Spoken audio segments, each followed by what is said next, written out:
not succeeding as much in education maybe as they had in the past or as they should. And my question is about public policy as it relates to family formation and the deterioration of the family. Many of us have read Coming Apart, and we see the statistics. Marriage increasingly seems to be a luxury afforded only to those of the upper middle class and the upper class. What are public policies that actually work in maybe arresting trends in family formation? And it seems too often conversations about family formation deal too much with tax credits and welfare policies. But it seems that not many people get married for tax benefits and not many people have a kid because of welfare reasons. Can you put maybe a human element on a public policy prescription to restore family formation? This is for gentlemen, either one of you. My name is Byron Boston. I'm a class of '86 from University of Chicago Business School. I'm president of a mortgage REIT. It's a public fund managing mortgage-backed securities, so it's around housing policy. The U.S. housing system has been at the center of the global financial system. Your thoughts on the potential changes that either should be made to the current housing structure, some specifics. What do you think about the 30-year mortgage? The U.S. enjoys this privilege of a 30-year mortgage, heavily because of the structure where you've got a Freddie or Fannie or Ginnie Mae involved in the system. I'd love you to just elaborate on housing policy, the role it played in 08, the role you think it'll play in the future. Well, let me just say that these have been great questions. So great I don't know the answer to them. Let me try. Family policy is really difficult. It's not easy. I mean, because why? You know, we're all reluctant to interfere too much in such a personal relationship as husband-wife relationship, or two gay relationships, or family-child relationships. I think for good reasons. I mean, these are decisions that nobody else can make usually as well as the people making them, whatever they are, but not always. Okay.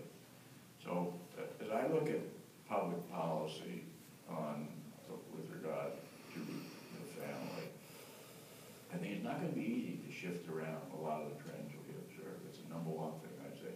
Because you observe them throughout most of the world. The U.S. leads, unfortunately, a lot of them, but they're occurring everywhere. Family, is breaking down. Not breaking down, that's maybe a little too strong, but divorce rates are up.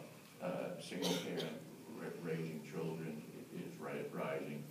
It's rising in Korea and Japan as well as here. It's just much lower there, but it's rising there. Divorce rates are rising rapidly at a rapid rate in these other countries. So there are basic economic forces that are and social forces, but let me say economic, that are producing these changes in the family.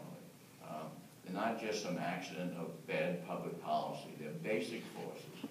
When you have basic forces like that, they're not easy to turn around. You want to be careful introducing policies to turn them around. The problem when you deal with the family is they have third-party effects, and mainly on children.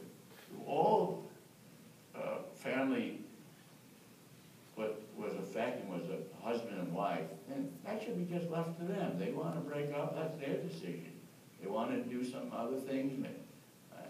Well, to me, might look crazy. I say let them do it. I mean, they're affecting themselves.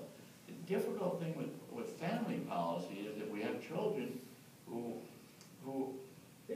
are affected. Now, most parents love their children.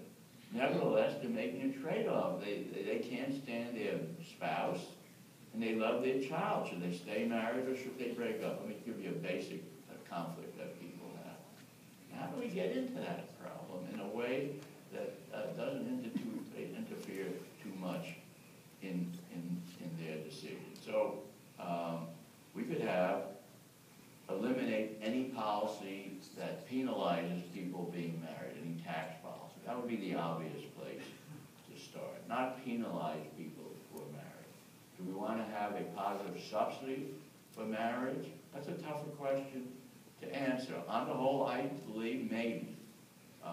I find it tougher because I distrust government in general. And I don't know where this policy will go, how it will be in order. So if I had an ideal social plan, I might say, well, let's have a policy to subsidize marriage. In the real world, where we have real governments and so on, I say, well, I'm not so sure. That policy wouldn't be badly misused. I mean, do we want to have a policy with regard to children? I'm going to speak this